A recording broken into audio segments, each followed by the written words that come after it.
Celebrations to free meals for those who can't afford to eat. How local businesses are making a difference in our communities. KOAM News at 10 is next. Now at 10, strong storms could soon make their way back to our area. Lindsay Gaffney has the latest on what to expect from this weather alert day. Plus, local vendors and Earth Day performances take center stage. Pittsburgh Farmers Market returns tomorrow with exciting new additions, and how one Neosho restaurant is changing lives through its donation program. The 4 states' most watched news starts now. A line of severe storms moving into the 4 states, and we could be in for a long weekend on top of that. This is KOAM News at 10. I'm Anthony Saviello. This is a weather alert day. Let's go ahead and check in with meteorologist Lindsay Gaffney for a first look at weather. Well, we're tracking a line of storms moving through right now. We've got a couple of severe thunderstorm warnings on there. We've also got our flood watch all the way up to southeastern Kansas, into Missouri and Oklahoma as well until 7 p.m. Severe thunderstorm watch until 3 a.m. this morning. That's in the orange, and that's hitting the Joplin area, but staying south of Pittsburgh, Nevada, Independence.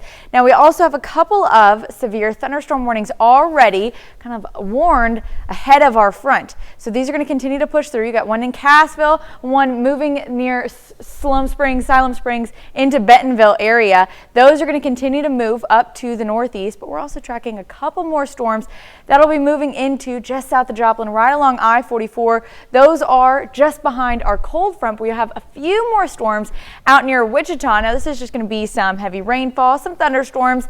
Might get a severe thunderstorm warning, but the severe threat stays mostly south of I-44. However, all of this rain is going to fill into the area. We're going to have widespread thunderstorms, heavy rainfall all night long and into Saturday. Looking at the future track, see those thunderstorms south of I-44 continue to push south of Mount Vernon out towards the Springfield area, and then we're just going to see some widespread thunderstorms and rain as we head into Saturday morning. But I'm going to have a full forecast coming up.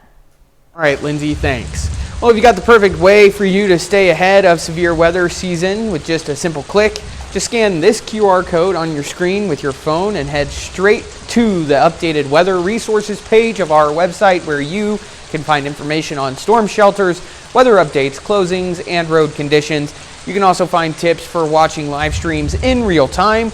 The weather resource page on KOAMnewsnow.com.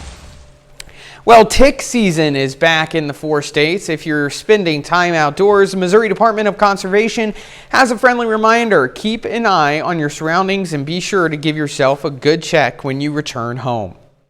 When you get in from whatever that outdoor activity is, check yourself for ticks, particularly belt lines, sock lines, things or places on your body that's warm and snug that would be great places for ticks to move into and get their blood meal. The Missouri Department of Conservation says anyone experiencing symptoms of tick-borne illness, or has questions should contact their doctor. Vendors are gearing up for the grand opening of this year's Pittsburgh Farmers Market. The event kicks off tomorrow at 8 a.m. and will feature performances in celebration of Earth Day. For the very first time this year, there will be a scavenger hunt with prizes for the winners. Vendors will be selling things like food, plants, and more. The event will have some returning vendors and some brand new ones. We got Paige Becker's Cookie Co. this year that is new. Lots of new baked goods that I'm very excited about. And then also some cuisines from around the world brought to you by new vendors like Deli Mejia. The farmers market will span from April to October. Well, Jasper School District's FFA plant sale is in full bloom. FFA members have been hard at work, and today they hosted their opening plant sale. Everything from tomatoes to petunias were up for sale. Jasper FFA members worked on bringing the seed to a plant throughout the school year in their greenhouse classes, and now the plants are ready to be sold. The sale is a part of the greenhouse project, which encourages students to be agricultural leaders.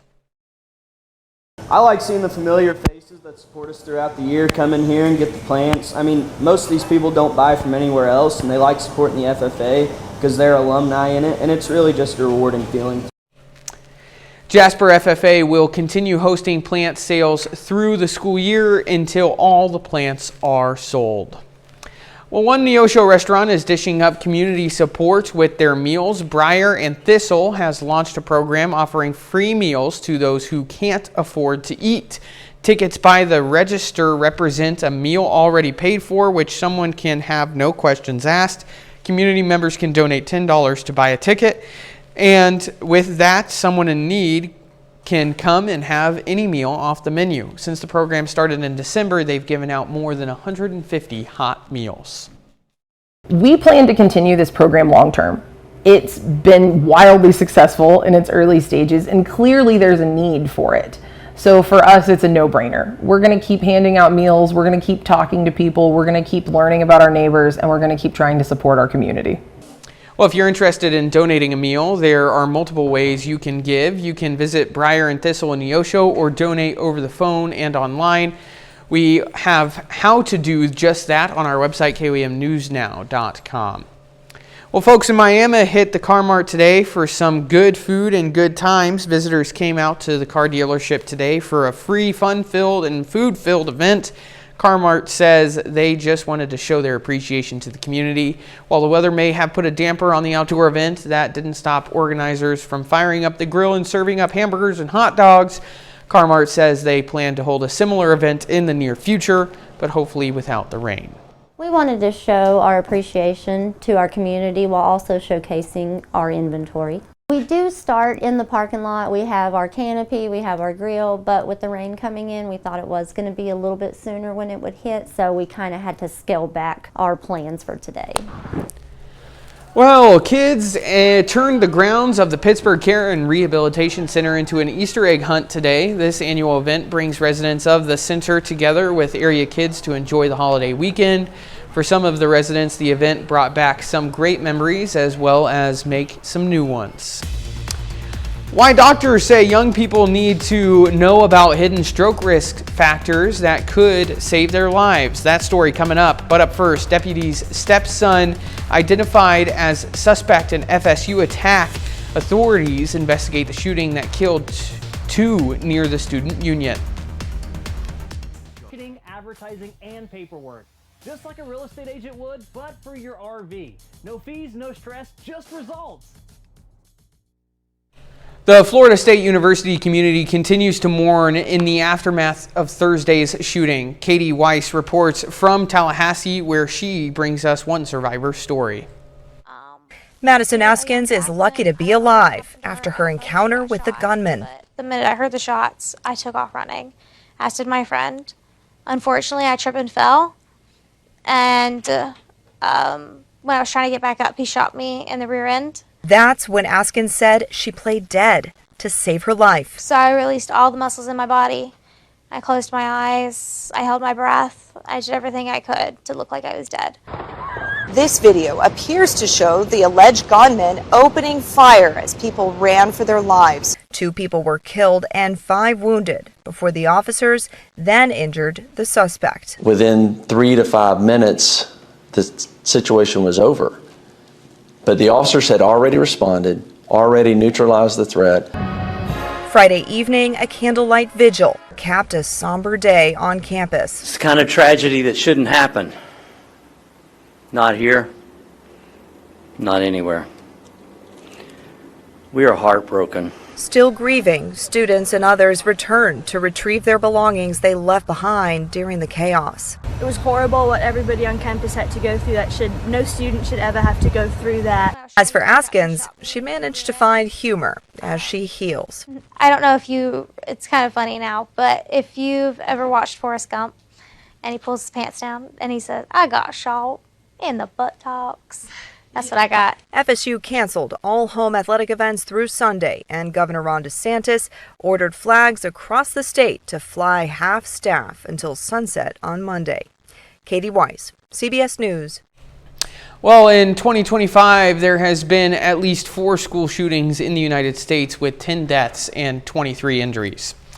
A little later, Revolutionary War history preserved for 2.5 centuries, how park rangers tell the story of America's first battle for independence. And we're tracking severe weather in the area right now. We're going to have the latest look coming up right after this.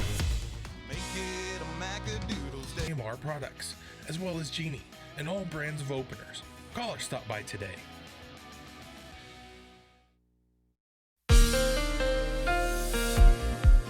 Well, we're taking a look outside Indigo Sky Casino and Resort. Right now, we've got severe weather in the area. You can see not really hitting Seneca, Missouri quite yet, but we are watching a few storms that are going to be moving into the area. Right now, we've got a flood watch for most of our counties. It's all the areas in the green and extends all the way down to Arkansas as well until 7 p.m. on Monday. And then we have this severe thunderstorm watch that's in the orange. That's mostly staying along and south of I-44, and that's until about 3 a.m. because we're already seeing a few severe thunderstorms popping up in the area. Now, staying south in Oklahoma and into Texas, you can see that purple is actually tornado watch for the area. We're not going to get any tornadic activity, most likely just dealing with that hail and wind threat with some of these severe thunderstorm warnings. Now you can see we've got a couple warnings already. One just left Siloam Springs, heading straight towards Bentonville, maybe a little bit south as it is a right moving supercell. Got another system heading into the Cassville area again, maybe staying just south as it is a right moving supercell. Now those are going to continue to push out. Now we do have that cold front, storms developing behind the cold front, and then more scattered thunderstorms out near the Wichita area. Now those are going to continue to push into our area overnight over the next several hours. Now once that initial line moves out of the way, you can see how strong those storms are, especially with that wind threat, with that hail threat. We've already gotten reports of $half size hail and then smaller hail on some of these smaller systems that are popping up. But those are going to continue to push out. This is about 11 p.m. so the next 30 minutes clearing out of the area. We are still seeing a few thunderstorms overnight tonight and then widespread rain, and you're going to see that all that storms that are staying south to the southwest of us are going to fill into the area overnight tonight. So it's about 4 a.m. Saturday morning. You can see where those storms are pushing in. As it could be loud, could be pretty electric, could see a lot of lightning, but not going to be as that severe threat that we're seeing currently. Now all this rain pushes off to south of I-44 and then out to the east. This is about 7 a.m. on Saturday. You can see the Kansas area clearing out a little bit momentarily. We are going to see more rain starting to push in from the south as we head into Saturday afternoon. Those will continue to push in. Might get some more strong to possibly low-grade severe thunderstorms Saturday night. Not a huge threat, not as big of a threat as what we're going to see on Sunday. So let's push past, get into Sunday morning, starting out with this widespread heavy rainfall. Definitely going to see a flash flooding threat. Those are going to continue to push in, but what we're really focused on after about 10 a.m., all of this rain clears off, and then we're watching this dry line push in some of these isolated thunderstorms. Now, by the time it makes it right across the border into the Missouri area, you can see how these storms start to fire off, mainly hitting the Springfield area. Pretty strong storms there, you can see, and they're isolated, so we're definitely going to see a rotation on some of those storms. Now, as of right now, we are only seeing that slight risk for our far eastern counties. You can see where that level 3 out of 5 risk is up to the northeast. Now, potentially all of this could shift a little bit where we could see a slight risk all the way for all of our Missouri counties. So that's what we'll be watching over the next couple of days. And then on Saturday, we are still having that flash flooding risk. So we do have alert days for the next couple of days. Rain could be 1 inch to 5 inches of rain across the area. Like I said, we've got an alert day on Saturday due to the heavy rainfall amount, the flash flooding and the flooding threats. And then on Sunday, we've got those storms, but that alert day is set for that line of storms, that dry line pushing in, bringing a potential tornado threat to the area. So we've got a lot going on this week. No kidding. And then after that, we've got a nice couple of days before more storms start to ramp back up. We've got to keep an eye out for it. Going to have you here all weekend. So I will be here. In good hands. Thanks, Lindsay. The rate of strokes among young people due to unknown causes is on the rise. A study by the American Heart Association found up to half of all ischemic or clot-caused strokes is people under the age of 50 and are due to unknown causes. Doctors say young people should be tested for non-typical stroke risk factors, including blood clots, migraines, and kidney or liver disease. Still ahead, Pittsburgh State softball plays its final home games of the year, and Missouri Southern baseball tries to take down the number 3 team in the country. Ben McLeish has those stories and more up next in sports. And Roper Honda would like to thank the 4 states for a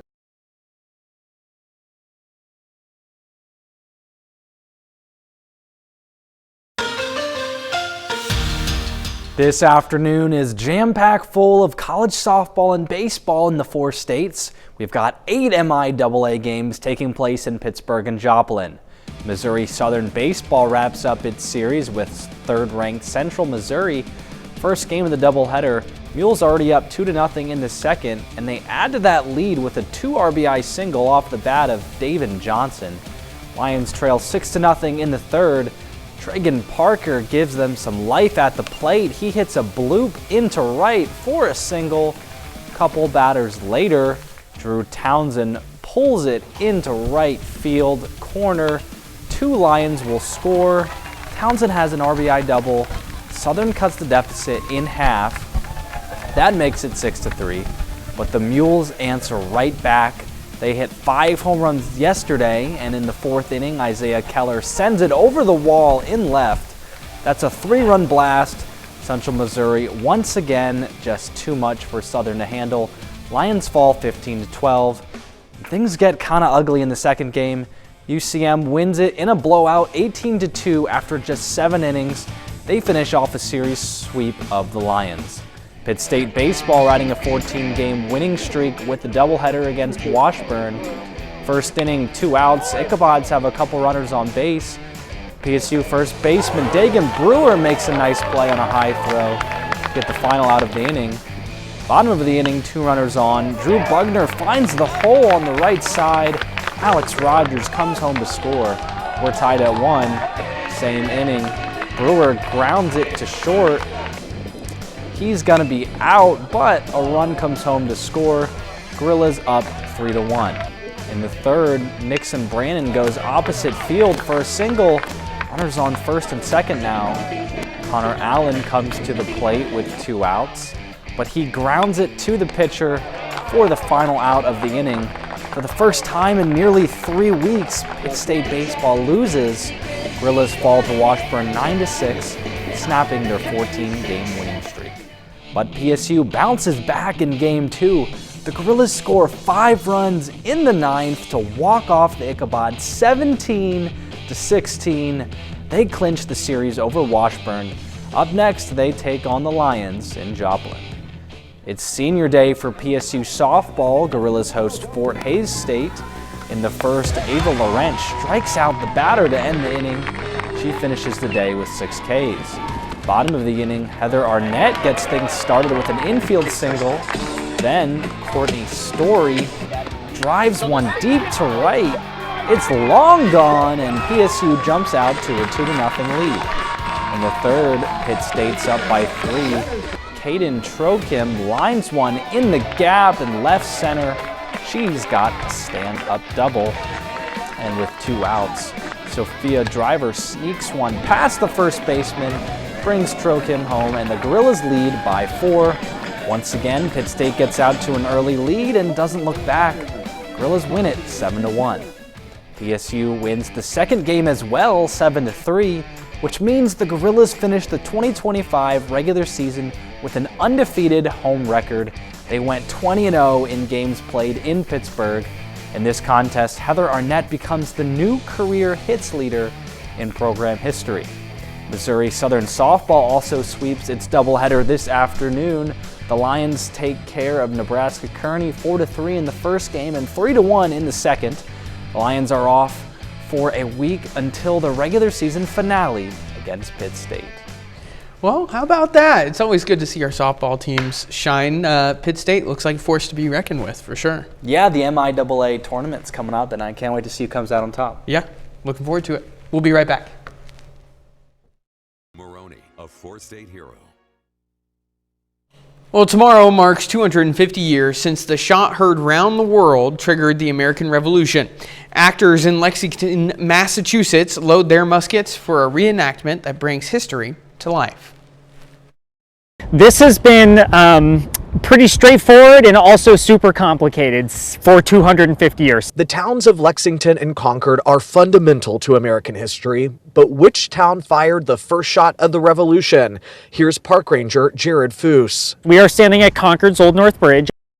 After a rogue shot caused a shooting spree in Lexington on the morning of April 19th, British troops marched 7 miles to Concord. That's where they ran into an army of militiamen, ready thanks to Paul Revere. And after British troops fired again without permission, the hundreds of Concord militia were finally ordered to fire. And that is the shot heard round the world. That is the first moment that the militia soldiers are ordered to fire at their own government soldiers, those British regulars. So the history books, and the Park Service for that matter, call it for Concord on a bit of a technicality, but there's no denying the roles both towns played in shaping America. This fight particularly, I mean, they are 50 to 60 yards away from each other. That is well within killing distance of one of these muskets. Just 2 years ago, signs of that sacrifice when musket balls from the battle in Concord were unearthed. We didn't expect that we were going to find anything out here when we did that survey, and then suddenly to find one, and then another, and another, and another. And it was, again, one of those moments that the excitement was there, but then it really started to sink in, right? That we're standing feet from the North Bridge. A discovery 250 years in the making, enough to make you stop and think. Who are we 250 years later after these events? But then also thinking about how lucky we are to have preserved these spaces, to be in these locations, to be able to talk about these things and to find these things, right? It's been 250 years, but we've done a really good job of stewarding this landscape. In addition to the American Revolution, the phrase "shot heard round the world" became associated with other historical events, such as the 1914 assassination of Austria's Archduke Franz Ferdinand, which helped trigger World War I, and the 1951 game-winning 3-run homer by the New York Giants, Bobby Thompson, against the Brooklyn Dodgers. Thanks to Thompson's shots, the Giants nabbed the National League pennant. And got to look out this weekend. Oh yeah, we've got some severe weather going on right now. Sure. We're going to have severe weather pretty much continuing until the rest of the weekend. So we do have, as you can see, alert day Saturday and Sunday. Main threat is going to be on Sunday. We're focused on that, but we also have some severe storms that are staying mostly south of I-44, south of the Bentonville area, starting to move out towards south of Springfield. So we're going to see those starting to clear out, but thunderstorms fill in, and loud thunderstorms pretty much all night, but that severe threat drops in the next 30 minutes to an hour. All right, good to hear. Well, that's our time for now. Thanks for joining us from all of us here. Have a safe night.